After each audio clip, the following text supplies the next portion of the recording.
Salam bagi kita semuanya, Bapak Ibu Saudara-saudara yang kami kasihi dalam Kristus Yesus. Marilah kita mendengar firman Tuhan, khotbah epistel tanggal 28 Mei tahun 2023. Sebelumnya mari kita berdoa. Damai sejahtera dari Allah Bapa yang melampaui segala akal, itulah yang akan memelihara hati dan pikiran kita dalam Kristus Yesus Tuhan kita. Amin. Saudara-saudara, firman Tuhan bagi kita tertulis dalam kitab 1 Samuel pasal 10 ayat 6 sampai ayat 13. Demikian firman Tuhan. Maka roh Tuhan akan berkuasa atasmu, engkau akan kepenuhan bersama-sama dengan mereka dan berubah menjadi manusia lain. Apabila tanda-tanda ini terjadi kepadamu, lakukanlah apa saja yang dapat oleh tanganmu, sebab Allah menyertai engkau. Engkau harus pergi ke Gilgal mendahului aku, dan camkanlah aku akan datang kepadamu untuk mempersembahkan korban bakaran dan korban keselamatan. Engkau harus menunggu 7 hari lamanya sampai aku datang kepadamu dan memberitahukan kepadamu apa yang harus kau lakukan. Sedang ia berpaling untuk pergi meninggalkan Samuel, maka Allah mengubah hatinya menjadi lain, dan segala tanda-tanda yang tersebut itu terjadi pada hari itu juga. Ketika mereka sampai di Gibea dari sana, maka bertemulah ia dengan serombongan nabi. Roh Allah berkuasa atasnya dan Saul turut kepenuhan seperti nabi di tengah-tengah mereka. Dan semua orang yang mengenalnya dari dahulu melihat dengan heran bahwa ia bernubuat bersama-sama dengan nabi-nabi itu. Lalu berkatalah orang banyak yang satu kepada yang lain, apakah gerangan yang terjadi dengan anak Kis itu? Apa Saul juga termasuk golongan nabi? Lalu seorang dari tempat itu menjawab, siapakah bapa mereka? Itulah sebabnya menjadi peribahasa, apa Saul juga termasuk golongan nabi?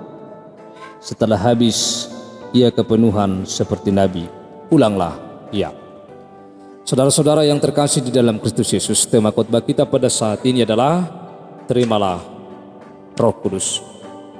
Di dalam firman ini bahwa Saul akan diangkat, akan diurapi menjadi seorang raja bagi Israel, dan Saul adalah menjadi raja yang pertama di Israel. Dan Saul adalah manusia biasa yang hidup dengan sederhana dan hidup seperti manusia biasanya. Dia adalah bukan nabi, dan dia adalah bukan imam atau seorang pemberita firman Tuhan, tetapi Tuhan memilihnya dalam menjadi seorang raja bagi bangsa Israel.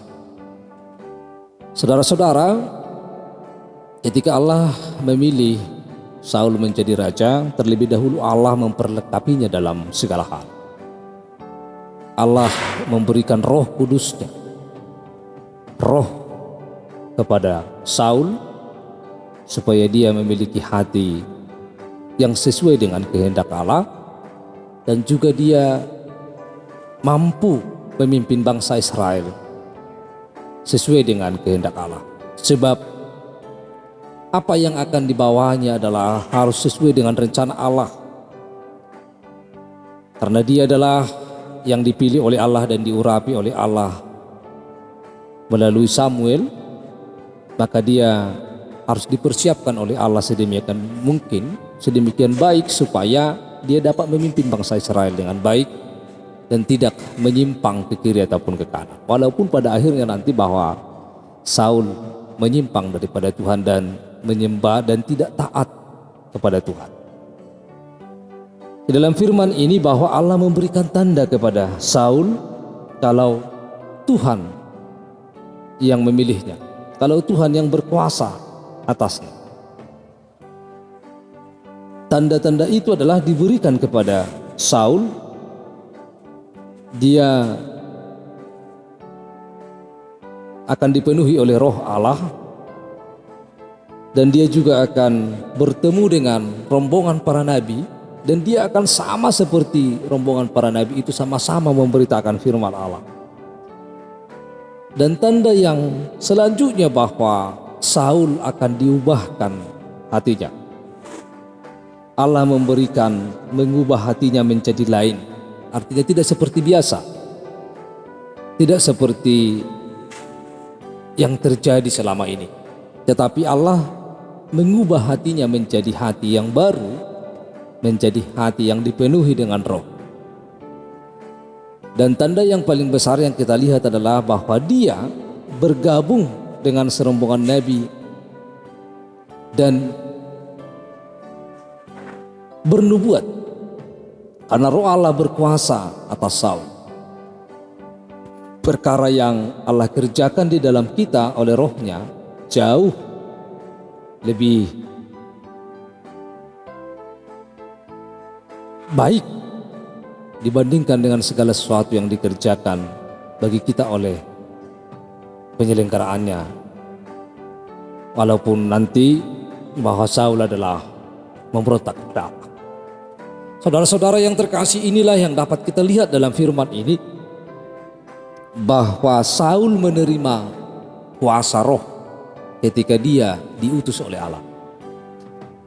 Maka ketika Allah mengutus orang yang percaya di tengah-tengah dunia ini dan di dalam setiap kehidupan kita untuk melakukan segala sesuatu, untuk melakukan segala pekerjaan kita, bahwa Allah juga adalah memberikan kita roh.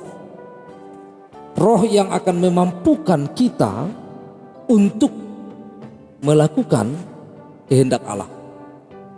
Roh Allah itu adalah tentunya akan menuntun setiap kehidupan orang yang percaya supaya dia dapat berjalan. Dan roh itu adalah mengubah hati manusia dari hati yang jahat kepada hati yang baik, dari hati yang keras menjadi hati yang lembut. Hatinya adalah diubah, diperbaharui oleh Tuhan, oleh roh Allah. Maka sesuai dengan tema khotbah kita adalah terimalah Roh Kudus. Ketika kita menerima Roh Kudus itu adalah bahwa itu harus jelas nampak dalam kehidupan kita. Tentu kalau kita menerima Roh Kudus itu adalah bahwa roh Allah sedang bekerja dalam setiap kehidupan kita. Dan roh Allah itu tentunya adalah tidak membuat kita seperti itu terus. Tetapi roh Allah, Roh Kudus yang hadir dalam kita adalah akan mengubah hati kita menjadi lebih baik. Mengubah hati kita dari hati yang tidak mengenal Allah menjadi mengenal Allah. Dari hati yang tidak beriman menjadi beriman kepada Allah. Oleh sebab itu bahwa Saul yang kita lihat dalam firman ini, bahwa orang-orang yang dia kenalnya atau orang-orang yang mengenalnya dahulu heran melihat perbuatan Allah yang terjadi di situ. Mereka heran melihat Daud, bahwa Daud sudah berubah, tetapi berubah ke arah yang baik karena dia dipenuhi oleh roh Allah, sehingga dia seperti nabi di tengah-tengah mereka. Dia bernubuat. Dia menyampaikan sesuai dengan apa yang disampaikan oleh Allah kepadanya. Mereka heran, memperhatikan, oh itu kan anak Kis. Mereka kenal dengan itu. Apakah dia juga adalah bagian dari nabi? Itulah sebabnya yang menjadikan mereka heran bahwa Saul itu adalah mereka kenal sendiri semenjak dari kecil, karena Saul adalah teman mereka.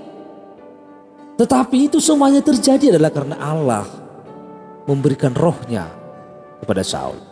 Oleh karena itu ketika Allah juga memberikan rohnya kepada kita, dan ketika kita menerima roh, maka hati kita akan diubah. Hati kita akan diubahkan menjadi hati yang lain, tentunya untuk melakukan kehendak Allah. Oleh karena itu bahwa ketika kita menerima roh Allah, kita harus yakin dan sungguh yakin bahwa roh itu yang akan menuntun kita, membimbing kita, menghibur kita, memberikan kekuatan kepada kita, menolong kita, sehingga roh itu akan membawa kita kepada kekuatan untuk menghadapi segala sesuatu. Oleh sebab itu saudara-saudara yang terkasih, biarlah kita semuanya menerima roh Allah, Karena roh Allah akan selalu menuntun kita. Roh Allah itu akan memberikan kekuatan bagi kita untuk menjalani setiap kehidupan kita. Amin, kita berdoa. Tuhan Allah Bapa kami yang di surga, kami telah mendengar firman-Mu. Biarlah kuasa Roh Kudus-Mu yang terus bekerja dalam kami, sehingga firman-Mu dapat kami lakukan dalam hidup kami. Dalam nama Kristus Yesus kami telah berdoa. Amin.